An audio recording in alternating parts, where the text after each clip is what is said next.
I'm working on getting all the grades updated. There are a few things I still have to grade. I have not yet looked back through previous days' work to see participation that didn't happen during class. If you participated asynchronously, obviously that's fine. I just have not checked off that you participated yet. I will be doing that tomorrow morning, I promise. This past week and a half has been a bit of a mess for me, but the thing I've been working on is due tomorrow, so it will be out of my hands as of 9 o'clock tomorrow morning. So I promise I will catch up very soon, and everything, you'll know where you are before you take the test, and everything will be graded before you take the test. So I apologize, but it will happen.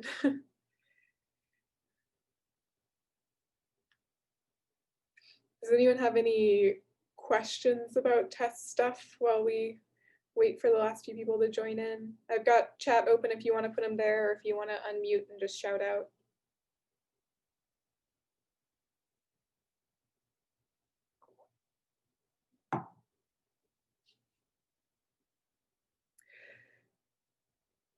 Just as a reminder, to kind of say as we go through, just our Stellar Science Badge test will open up on Thursday.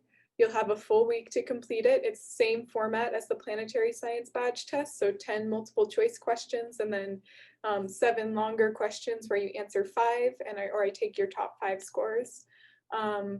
We will not have class on Thursday, so if you want to do it then, you can. I will be available on Zoom to answer questions, but you do not have to come to class on Thursday. Come to class.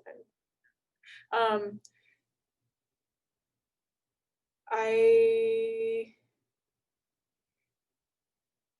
extended the time you have to turn in stuff for Stellar Science Badge points, so most of those things will be due on midnight on the 26th instead of on Thursday. So if you do still want to get in a few more homework assignments or labs, you have a little extra time to do that. Or if you want to catch up on participation points, you have through Monday night, I believe. And I will be always available to answer questions as you work through that.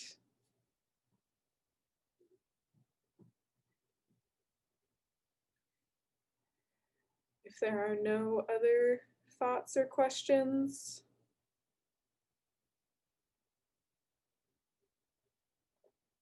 Okay.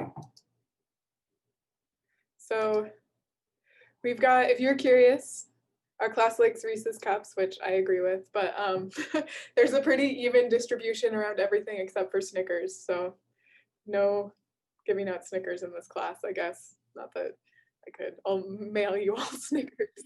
No. Okay.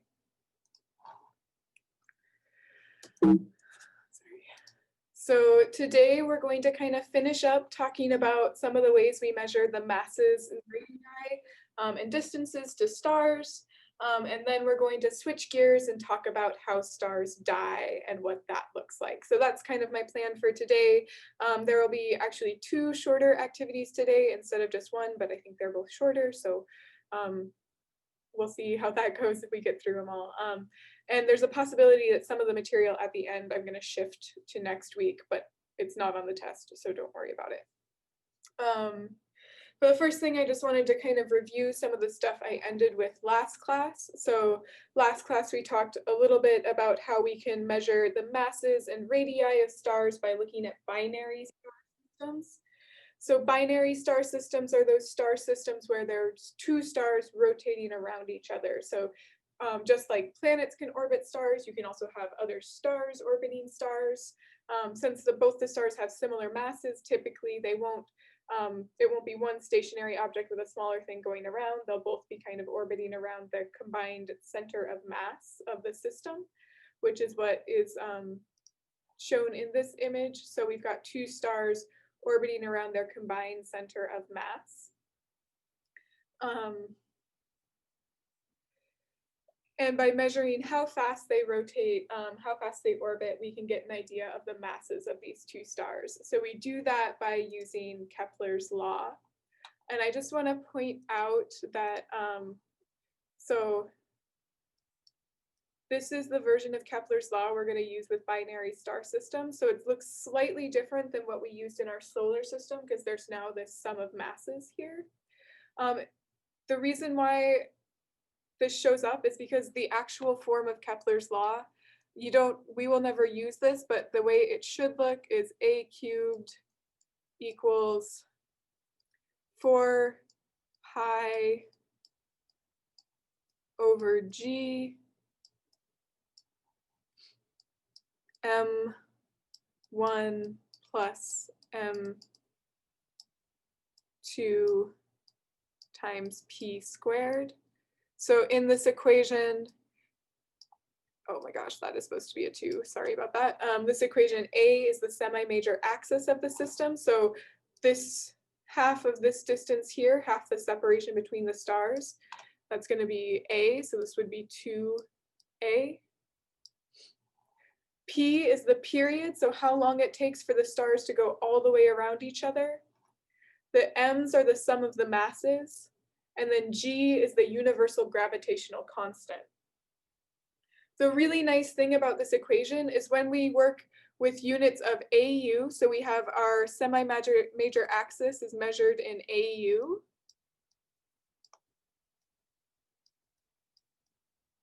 Astronomical units, where 1 AU is the separation between the Earth and the Sun.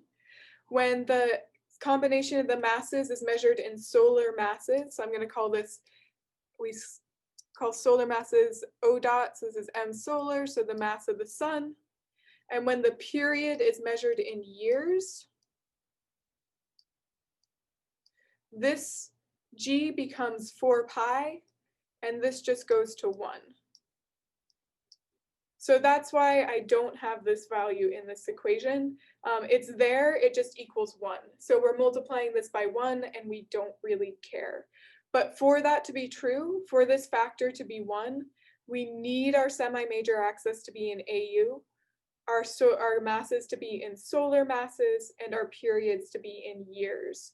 So make sure if you are using this equation, I've seen a few times, I often give you the period in days. Make sure you convert your periods to years if you want to use Kepler's law to find the sum of the masses in a binary system.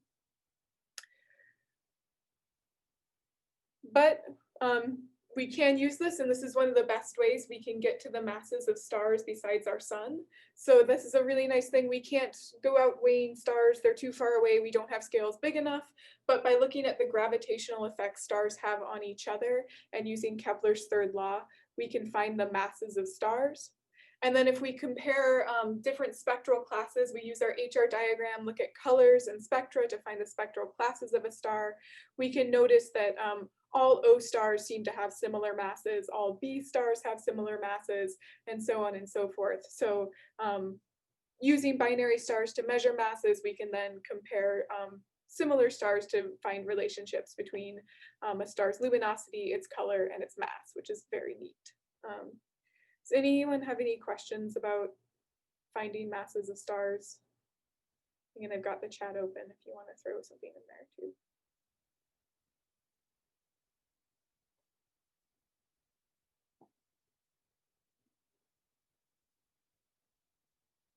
Okay. Erase these things.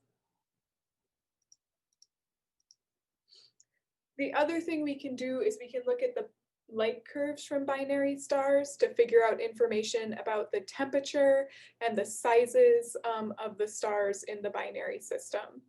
So just like with the Cepheid variables, here we have a light curve where we're plotting intensity or brightness.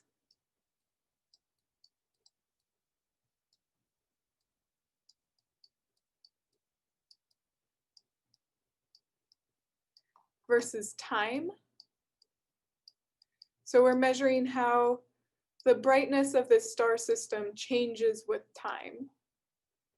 And what we can see is that one of the stars, when we can see both of the stars, so right now we see both of the stars, and the light is kind of at a maximum. So we're getting all the light from both of the stars, so we have a maximum brightness when we see both stars. When one of the stars moves in front of the other, it blocks the light from that star, so we see a dip in the brightness. So right now the blue star is going behind and we see a large dip in brightness. In this system, things are a little weird. The bigger star is redder, which means it's dimmer. The smaller star is bluer, which means it's brighter. So when the smaller star is behind the redder star, we actually get a bigger dip in brightness. So the brighter star, when the light from the brighter star is blocked, we see a larger dip in brightness.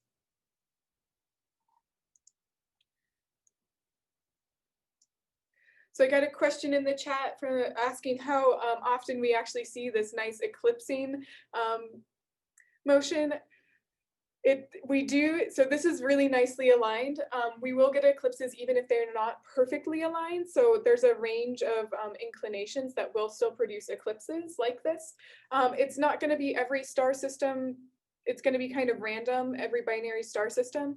The nice thing is about 80% of stars seem to be in binary systems. So there's a ton of stars and a pretty big fraction of them are in binary systems, and a fraction of those will get these, will have the right inclination, so the right tilt that we actually see eclipses. So not all of them, but enough that we can use this method to measure the changes in brightness. A good question though. Any other questions?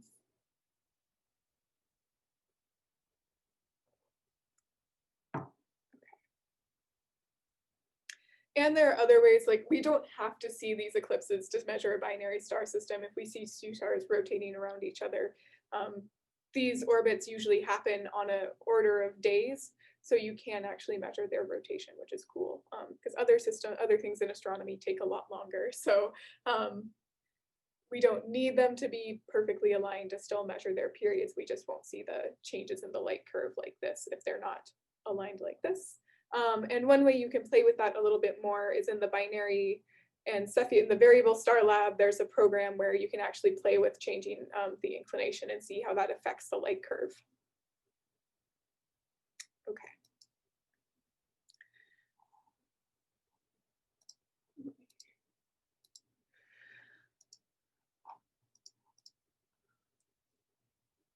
So sorry, the other thing I wanted to point out is that we can use the changes in the light curve when we do have the proper inclination and we see one of these systems. We can get an idea of the radius of our star by measuring how long it takes for these eclipses to happen.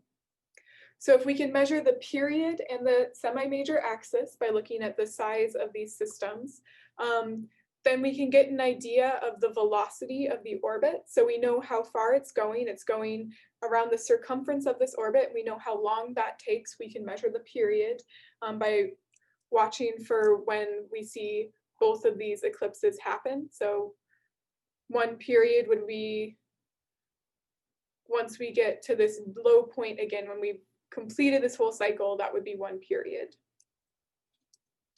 So that will tell us the velocity. Then we can look at the time it takes for different changes in the light curve to occur to figure out the sizes of the two stars. So we know how fast this star is traveling, the small star here. So we know that in the time it takes for that star to move totally in front of the bigger star, it will have traveled one diameter, one of its own diameters. So it has moved from 1 to 2, it has gone one complete star diameter. So that will tell us the size of the star. Since we know how long that took by looking at the light curve, we can measure, this is time down here, so we're measuring that to the time it takes. And we know how fast it's going if we know the velocity of this star. So then time divided by velocity gives us a distance, or velocity times time, sorry, velocity times time gives us distance. So, which will be for this period here, that will be the diameter of the smaller star. The diameter of the bigger star is then how long it takes for the small star to move, or the distance the small star travels when it first hits the inside of the star till it fully moves out of it. So you can think this position 2, this time 2 to time 4 would be the time it takes for the small star to completely cross the larger star.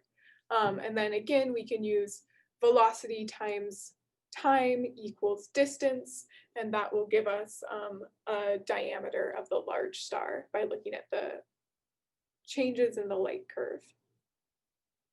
So this is one of the best ways we have of actually getting masses and radii of stars, since we cannot actually go out and take our measuring sticks or our scales out to stars. If we look at binary systems, which there are quite a few in our galaxy, we can start to classify, find the masses and radii of different spectral classes and use that to better understand the stars in our galaxy.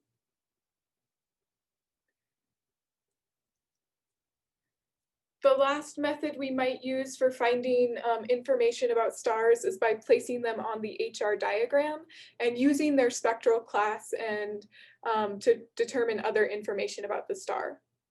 So if we can measure the spectra of a star, if we can see what absorption lines are there, if we can see what color it is, we can classify it just like you all did earlier in this section.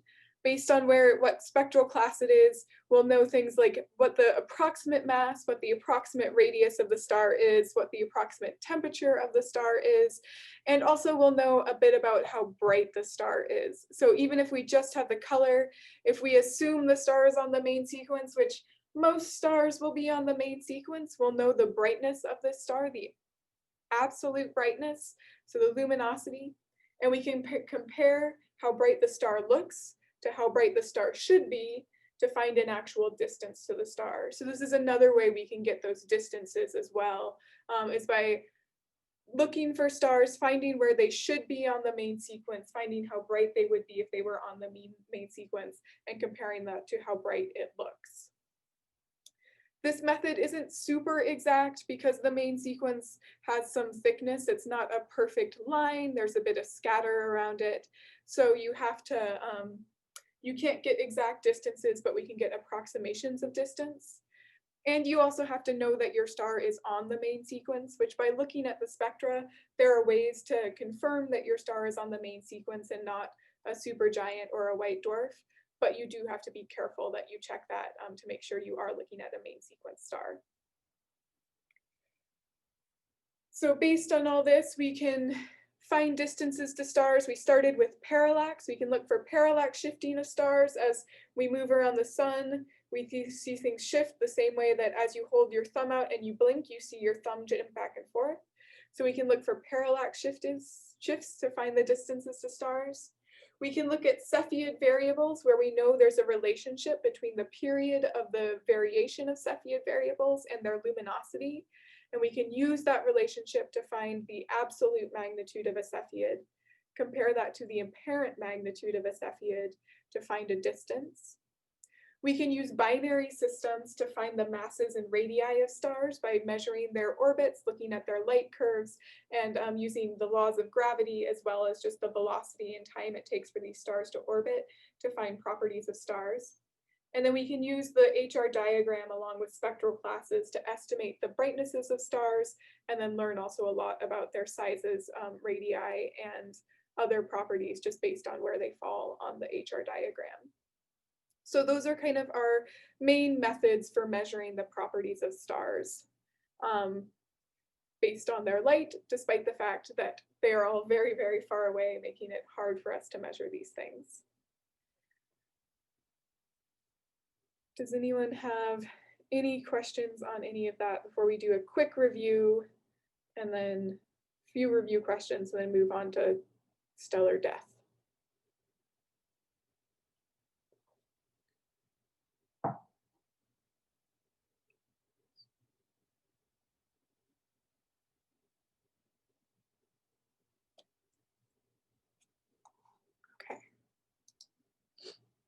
So my first little review question, I'm going to go ahead and open up a poll again.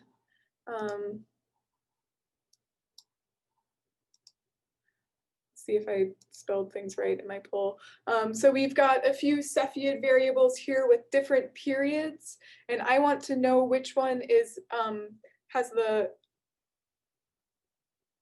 absolute highest brightness.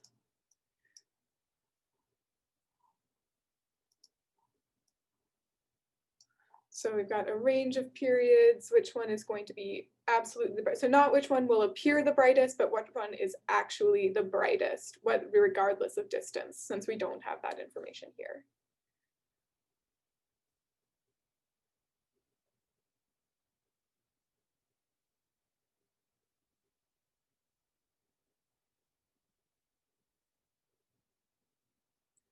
Looks like we got about half of people voting.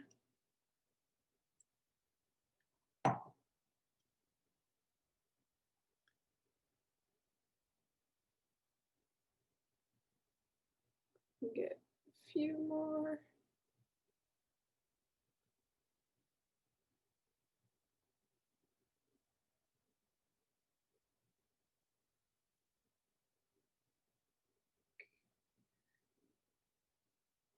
Okay. So most of us are right here. It is going to be B, the longer the period, the brighter the Cepheid. And that's because if we think of our Cepheid model, so we're contracting and expanding, contracting and expanding. The bigger you start, the longer it's going to take for you to go through these periods of expanding and contracting. So the nice thing is larger mass means brighter. So larger mass, it takes longer to expand and contract, and it also means you're brighter. So the longer the period, the brighter the Cepheid.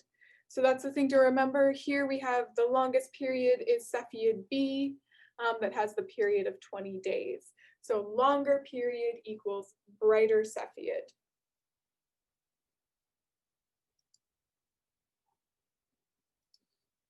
The other thing I wanted to review just really quickly, I've seen this come up a few times in some of the labs, is just how we want to use Wien's law. So this is from back a little earlier when we were talking about light, and this is something you use in the sun lab, where we can find the temperature of a star by looking at the peak wavelength. So the peak wavelength is going to be the wavelength of the brightest emission. So on these spectra, it's always brightness versus wavelength or color. So we find the wavelength of the brightest point on the spectrum where it's highest on the y-axis, and we find that wavelength. So for this star, it looks like it's about 4,500, and they said 80 angstroms. But in order to use Wien's law, we have to work in meters. So we have to convert our angstroms to meters. So the way we do that, just as a reminder, there are 10 to the power of 10 angstroms in 1 meter, and there are 10 to the power of 9 nanometers in 1 meter. So we need to make sure we always convert these values from angstroms or nanometers, whatever our wavelength is in, to meters before we plug into Wien's law, which is shown down here, to get a temperature. And that's because this value here, this constant here, has units of meters times Kelvin. So in order for our meters to cancel out and to end up with a temperature in Kelvin, we need to make sure our peak wavelength is measured in meters, not nanometers or angstroms.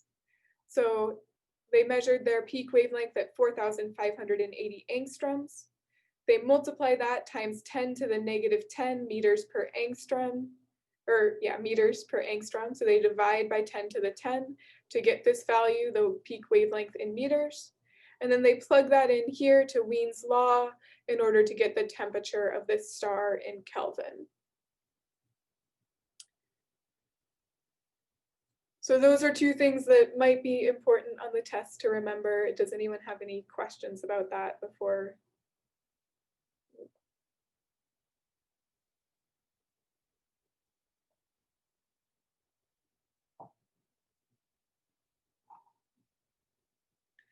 And I will say, as I wait, just if anyone's typing in the chat, I am absolutely the worst at units. I think every calculation I have done with units, I have made a mistake, and I had to redo it.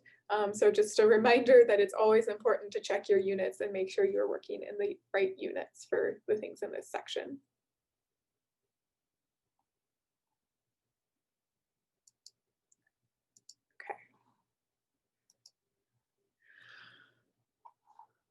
So now we've thought about how we measure stars, we've talked about how stars live, now we're going to think about how stars die. So this is kind of the fun part of this section. We get to think about some big explosions and stellar corpses.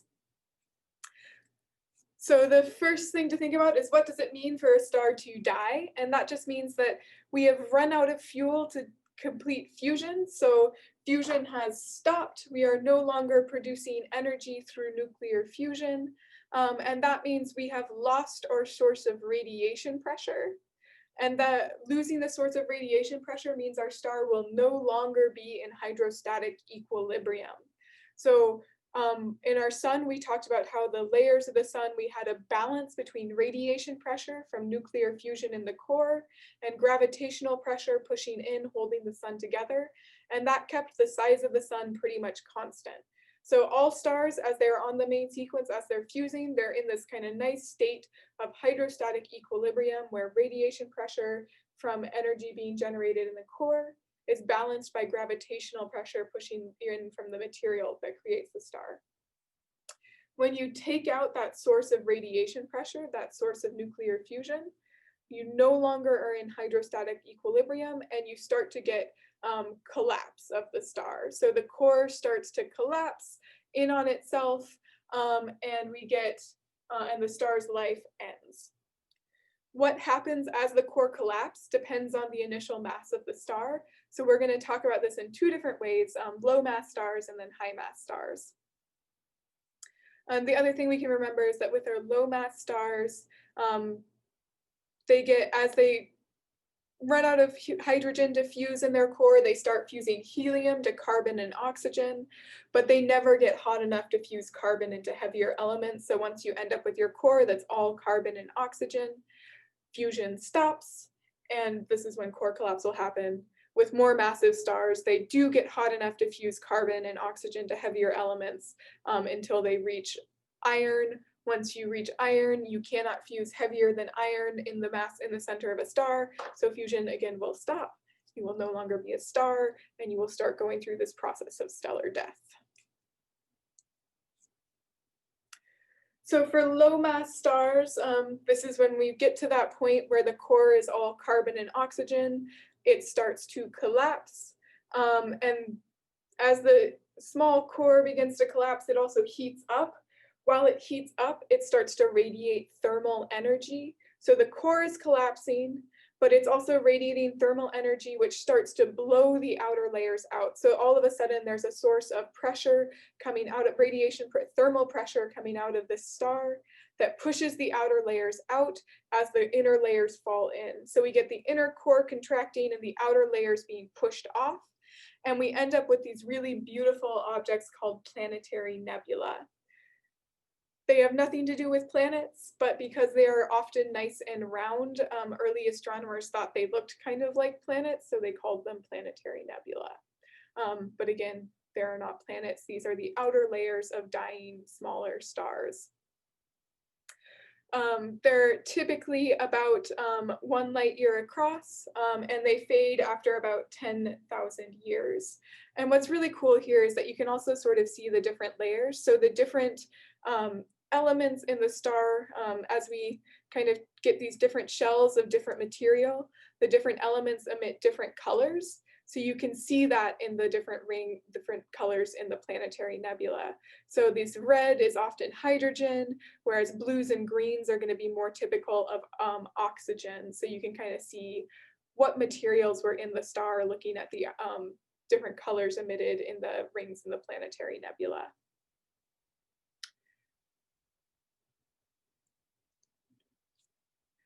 The core of the low mass stars, as it collapses, it becomes something called a white dwarf star.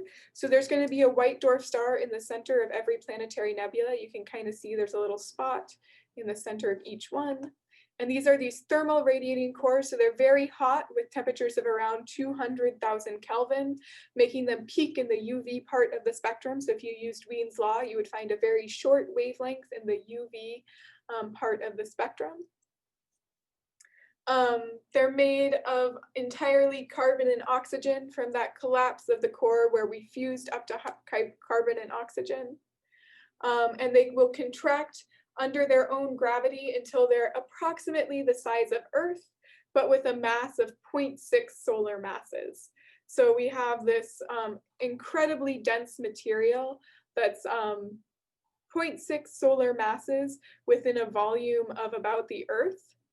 So if we divide, you can get density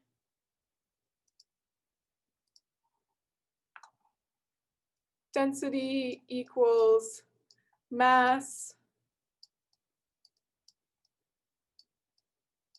over volume. If I can spell. So for a white dwarf, that's going to be this about 1.2 times 10 to the 30 kilograms divided by about 1 times 10 to the 21 meters cubed, or this is about 30 minus 21 is going to be 9, so about 1.2 times 10 to the 9 kilograms per meter cubed, approximately. So about 1 billion kilograms per meter cubed. So very, very, very dense material in this white dwarf star.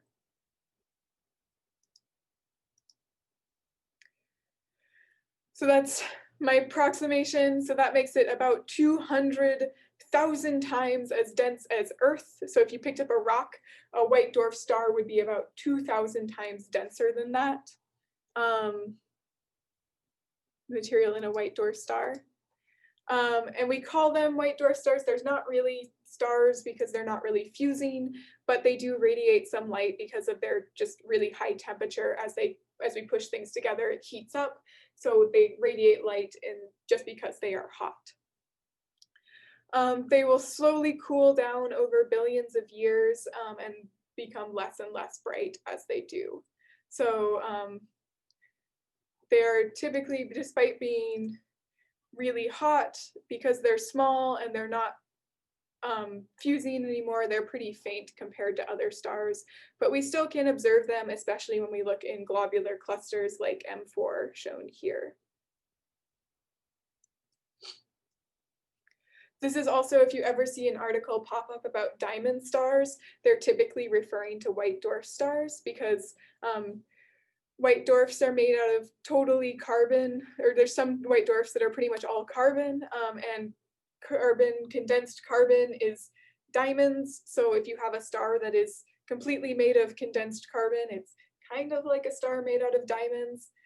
It's different because you're still kind of in a plasma, so I don't know, diamond plasma, but people like to, pop sci articles like to show up saying that they found a diamond star, and it's typically talking about a white dwarf.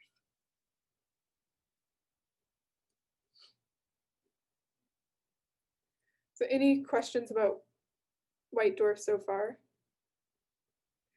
So as the plasma cools, you might, so that it's a little weird because it's a degenerate gas. So what it actually is, it's never going to be a giant diamond in space, but it will be something that has a chemical structure similar-ish to a diamond as it cools, but it's going to be sort of different because it's not even quite a plasma, it's a degenerate gas, so it's even something slightly different. So if you want to make a really, really nice wedding ring with a white dwarf star, it's going to be a bit tricky to do. Any other questions?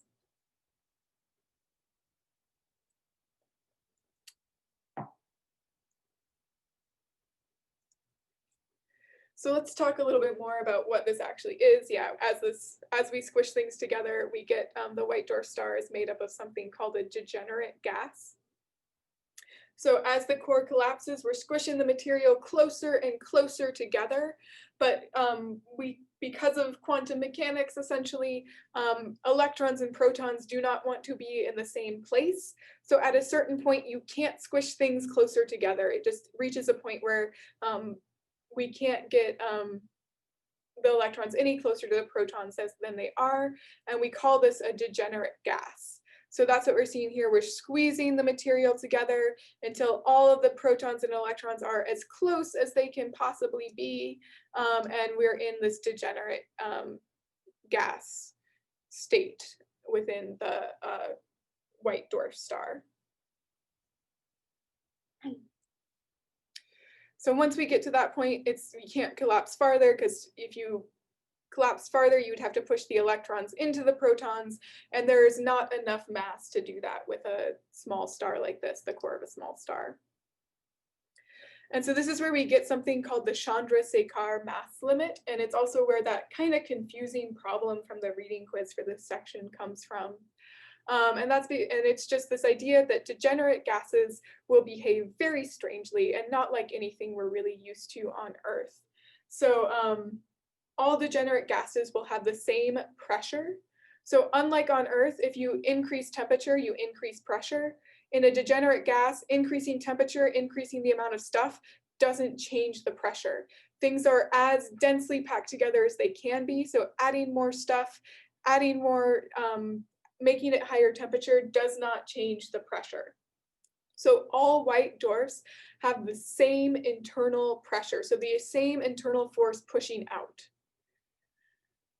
What makes this weird is that the white dwarfs don't all have the same mass. So higher mass white dwarfs will have stronger gravitational forces pushing in, but the same pressure force pushing out, which allows that the higher mass white dwarfs to actually collapse slightly more than the lower mass white dwarfs. So higher mass white dwarfs will have smaller radii. So this is kind of weird. So the lower mass you are, the smaller your radius, because the gravitational force is greater, but the pressure is the same. So we can squish together just a little bit more when we have the higher mass. This is true until you reach a mass of 1.4 solar masses, where we would get a radius of 0 for a white dwarf. We can't do this with white dwarf stars. You can't have a radius of 0. That doesn't make sense. So you cannot have a white dwarf with a mass above 1.4 solar masses.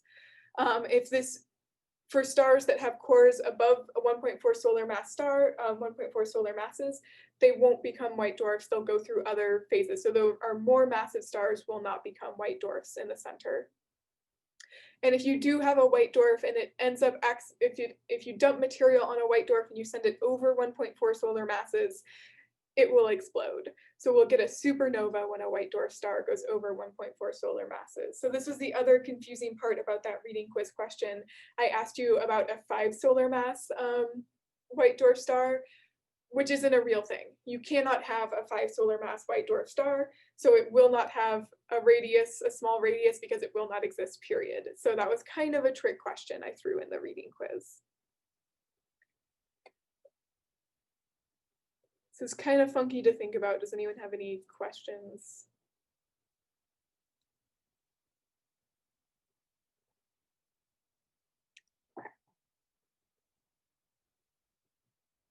So now I'm going to switch gears and we're going to talk a little bit about the death of massive stars.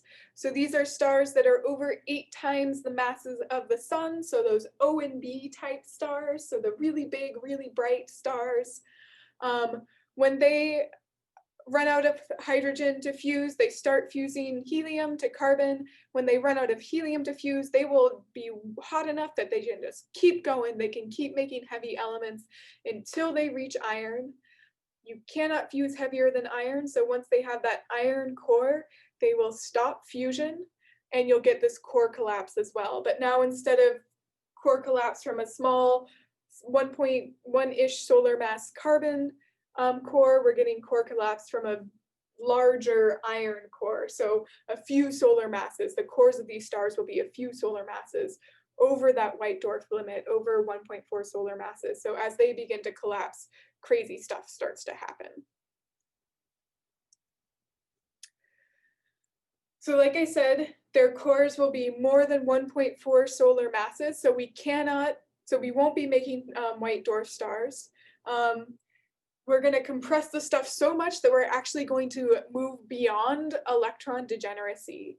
So we're going to squish the electrons into the protons. There's so much stuff, there's so much gravity here that the force of gravity will overcome the electromagnetic repulsion between the protons and the electrons, and it'll shove the electrons into the same position as the protons and turn them into neutrons. So if you push electrons and protons together really, really, really, really, really hard, you can actually get them in the same place and they will become neutrons. As this happens, you'll also get a neutrino radiated away. So this is a weird quantum mechanics thing. We can, if you have enough force of gravity, you can push an electron into a proton and create a neutron. So if our core is above 1.4 solar masses, we get a neutron star that is made of totally neutrons. Or if we're massive enough, we're going to collapse even further than that until you get all of the mass in sort of a point, which we would call a black hole. So we'll talk about black holes more in our next badge.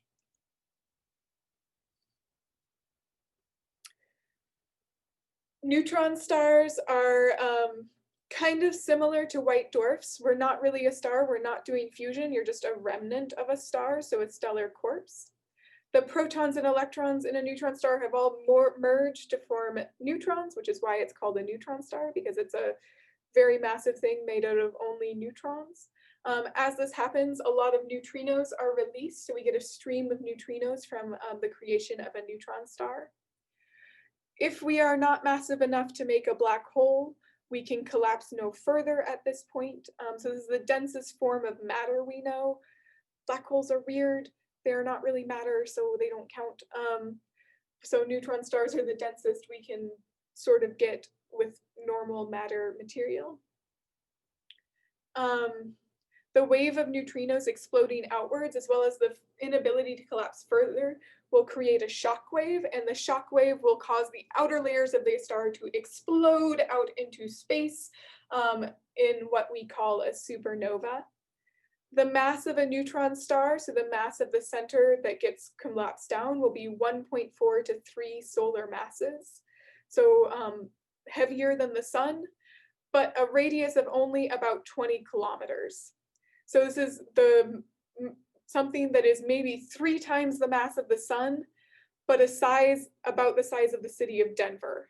So we're smushing all this material, something more massive than the sun, into something the size of a city on Earth.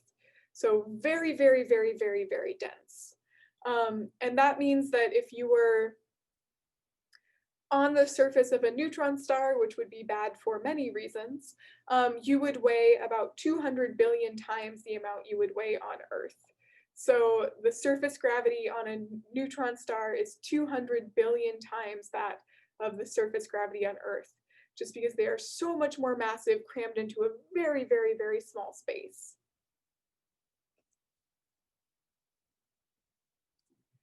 In the process of creating a neutron star, you also get a giant space explosion called a supernova, as all of the material from the outer parts of the star are exploded outwards. So we said these happen when we have a star greater than 8 solar masses, but the neutron star is only 1.4 to 3 solar masses. So there's, approximately 7 to 8 solar masses of material blown out into space when this happens. So just a lot of stuff being exploded outwards. Supernova are incredibly bright. So for a few days or so, the brightness of the star increases by about 10,000 times. And we can see in galaxies, we can see this is a supernova in a distant galaxy where you wouldn't be able to see individual stars. But for this brief moment, the supernova that this one star went through becomes the brightest thing, almost as bright as the center of the galaxy itself, which has billions of stars. So very, very bright.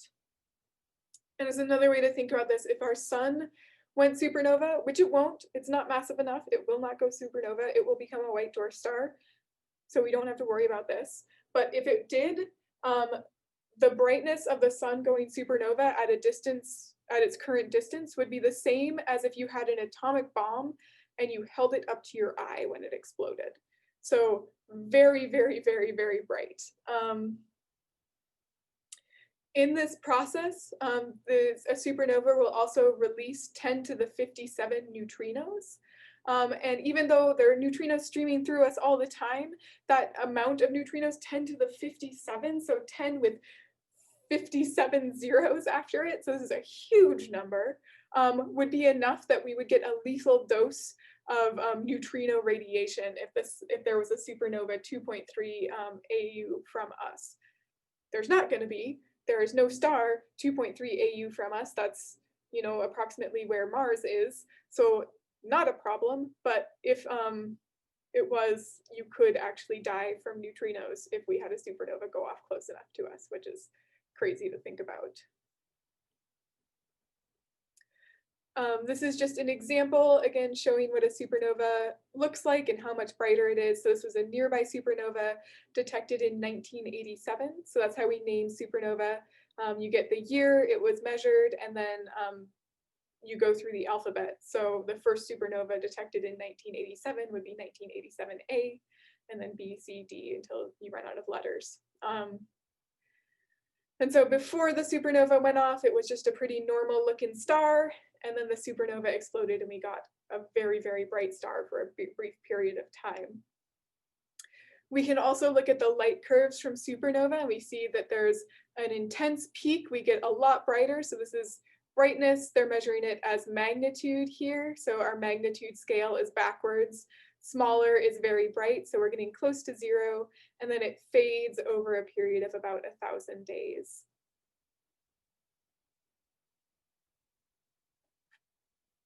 Any questions about supernova so far?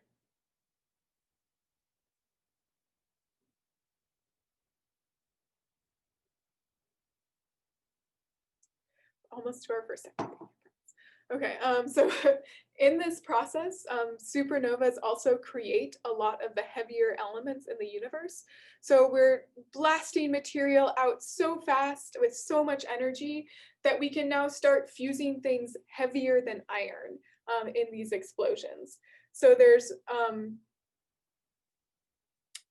we're exploding these neutrons from the center of these stars out at a rate of 10 to the 22nd neutrons per square inch per second.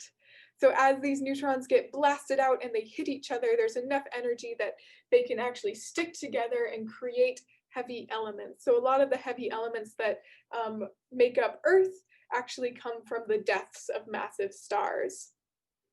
So as they are rapidly captured, they can capture and create stable, heavy elements that then become planets and other stars and dust and gas in the galaxy, and eventually some of the stuff that makes us.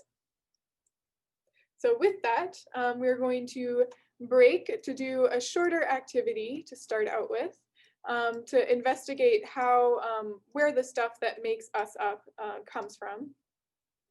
Sorry, I should have actually gone here. So in your assignments page, this is going to be day 14. And this first guide here, you are made of star stuff. So this is just a quick one where we're going to use this periodic table to figure out where the stuff that makes up a human mostly comes from. So a little shorter. Let's try to do this in about 5 minutes. So I'm going to open up some breakout rooms.